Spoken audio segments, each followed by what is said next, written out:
Baik, selamat datang. Perkenalkan nama saya Shalom Ignatius dengan NIM 224611056. Jadi dalam video ini saya akan membahas algoritma radix sort. Dalam video ini saya akan menjelaskan apa itu radix sort, bagaimana cara kerjanya, serta menampilkan pseudocode dan menjalankannya. Berikut adalah definisi radix sort. Algoritma pengurutan non-komparatif yang mengurutkan data dengan cara memproses digit atau karakter satu per satu berdasarkan posisinya, baik dari digit paling tidak signifikan ke digit paling signifikan atau sebaliknya. Algoritma ini tidak membandingkan elemen secara langsung, melainkan mengelompokkan elemen berdasarkan nilai digit pada setiap posisi, biasanya dengan bantuan algoritma stabil seperti counting sort. Radix sort sangat efektif digunakan untuk data integer atau string. Cara kerjanya, radix sort mengurutkan data secara bertahap berdasarkan digit atau karakter, mulai dari digit paling kanan menuju ke kiri. Pada setiap tahap, algoritma menggunakan metode pengurutan stabil untuk mengelompokkan elemen berdasarkan nilai digit saat ini, sambil mempertahankan urutan elemen yang memiliki digit sama. Proses ini diulang untuk setiap posisi digit hingga seluruh data terurut sempurna. Pendekatan ini efektif karena menghindari perbandingan langsung antar elemen, melainkan memanfaatkan struktur digit yang menyusun nilai tersebut. Jadi saya akan berikan sedikit analogi tentang radix sort. Jadi, bayangkan Anda memiliki tumpukan kertas dengan nomor identitas mahasiswa berdigit 5. Untuk mengurutkannya, radix sort tidak membandingkan angka satu per satu, tetapi mengelompokkan data berdasarkan digitnya. Proses dimulai dari digit paling kanan. Setiap kertas dimasukkan ke salah satu dari 10 tumpukan sesuai digit terakhirnya. Lalu tumpukan-tumpukan tersebut digabungkan kembali dari 0 hingga 9 sehingga digit terakhir menjadi terurut. Selanjutnya, proses yang sama dilakukan pada digit kedua dari belakang, kemudian digit dari berikutnya, hingga digit paling kiri. Setiap tahap dilakukan secara berurutan agar hasil pengurutan sebelumnya tetap terjaga, karena nomor ini memiliki 5 digit. Langkah ini diulang sebanyak 5 kali. Setelah seluruh digit diproses, kertas-kertas akan diurut sepenuhnya dari nilai terkecil ke nilai terbesar. Jadi seperti begitulah analoginya. Lanjut yaitu pseudokodenya. Baik, berikut adalah pseudocode. Saya akan menjelaskan satu persatu. Pertama yaitu radix sort sequential. Algoritma ini mengurutkan array dengan memproses digit per digit dari paling kanan, dan untuk setiap digit digunakan counting sort yang stabil. Kedua yaitu counting sort, bekerja dengan menghitung frekuensi kemunculan setiap nilai. Dan yang ketiga yaitu paralel. Ini digunakan untuk membagi array yang menjadi chunks yang sama besar untuk setiap prosesor. Setiap chunks diproses secara paralel menggunakan counting sort untuk digit yang sama. Yang keempat itu benchmark. Ini digunakan untuk membandingkan semua versi yang dengan mengukur waktu eksekusi untuk berbagai ukuran data. Untuk setiap ukuran, data diacak di generate dan semua algoritma dijalankan. Waktu diukur dengan presisi tinggi dan speedup dihitung relatif terhadap versi sequential.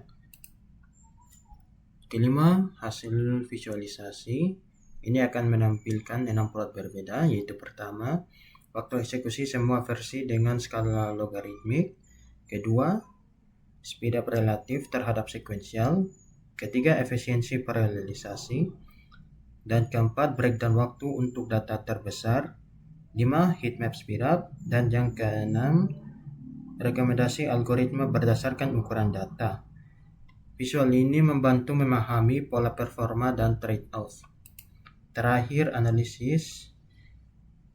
Ini akan otomatis memberikan insight praktis, mengidentifikasi algoritma tercepat untuk setiap ukuran data, menghitung speedup dan efisiensi, memberikan rekomendasi berdasarkan karakteristik data dan juga menyajikan ringkasan dalam format tabel untuk klarifikasi.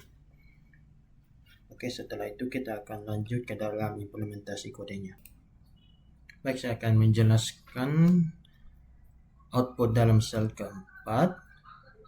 Di sini kita bisa melihat hasil benchmark menunjukkan bahwa paralelisasi radix sort tidak otomatis meningkatkan performa. Dari 5 versi yang diuji, hanya parallel buckets yang berhasil memberikan speedup konsisten. Sementara 3 versi paralel lainnya justru lebih lambat dari sequential karena overhead komunikasi antar proses yang signifikan. Versi sequential tetap yang terbaik untuk data kecil seperti 50.000 elemen dengan waktu 0,16 detik. Sedangkan implementasi paralel original 4 kali lebih lambat dengan speedup yang hanya 0,24 kali. Sekarang berikut adalah sel yang kelima. Di sini ada 6 gambar, jadi saya akan menjelaskan satu persatu. Pertama yaitu waktu eksekusi versus ukuran data. Jadi semakin besar ukuran data, waktu eksekusi semua algoritma meningkat. Namun, versi parallel buckets dan parallel optimize konsisten memiliki waktu eksekusi paling rendah dibanding versi yang lain, terutama pada data yang besar. Dan sekarang adalah gambar kedua, speedup versi sequential. Grafik ini menunjukkan seberapa cepat versi paralel dibandingkan versi sequential. Parallel buckets memberikan speedup tertinggi, sedangkan versi paralel yang lain memberikan peningkatan yang lebih moderat atau bahkan mendekati 1 kali pada ukuran data kecil. Next, efisiensi paralelisasi yang menggunakan 2 CPU. Komputer ini menggunakan 2 CPU ya. Efisiensi menunjukkan seberapa baik 2 core CPU dimanfaatkan. Parallel buckets kembali menunjukkan efisiensi tertinggi, bisa dilihat, terutama pada ukuran data menengah, sementara versi paralel lainnya memiliki efisiensi lebih rendah akibat overhead paralelisasi. Dan gambar keempat, perbandingan waktu untuk 5 juta elemen. Di sini untuk data yang sangat besar, parallel buckets adalah yang tercepat, disusul hybrids dan parallel optimize. Versi sequential parallel, versi sequential dan parallel original lebih lambat. Gambar kelima, heat map speedup. Heatmap memperlihatkan pola speedup di berbagai ukuran data. Area hijau menandakan speedup tinggi yang paling dominan muncul pada parallel buckets, terutama pada data yang mempunyai 500.000 elemen sampai 1 juta. Dan terakhir yaitu rekomendasi algoritma terbaik, ya bisa dilihat saja. Untuk 5 juta elemen buat parallel bucket, 1 juta parallel bucket lagi, sampai 100.000 parallel bucket, 100 elemen menggunakan parallel buckets, dan untuk 50.000 elemen menggunakan parallel versi hybrid. Terakhir yaitu sel ke-6, yaitu ini. Kalian bisa lihat outputnya. Dan di sini ada kesimpulan umum. Oke, jadi implementasi parallel radix sort itu ternyata tidak otomatis lebih cepat daripada versi sequential. Dari 4 versi paralel yang diuji, hanya 1 yang berhasil memberikan peningkatan kecepatan signifikan. Dan parallel buckets mencapai speedup 1,76 kali untuk data 500.000 elemen. Namun, 3 implementasi paralel lainnya justru lebih lambat karena overhead komunikasi antar proses terlalu besar. Untuk data kecil di bawah 100.000 elemen, algoritma sekuensial tetap terbaik karena tidak ada overhead komunikasi. Hasil ini menunjukkan bahwa paralelisasi hanya efektif ketika data cukup besar untuk mengkompensasi biaya komunikasi antar proses. Dan hanya dengan strategi pembagian data yang tepat seperti parallel package.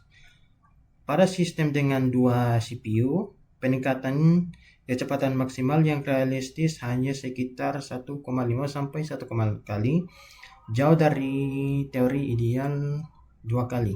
Ya, mungkin itu cuma saya yang bisa jelaskan dalam video ini.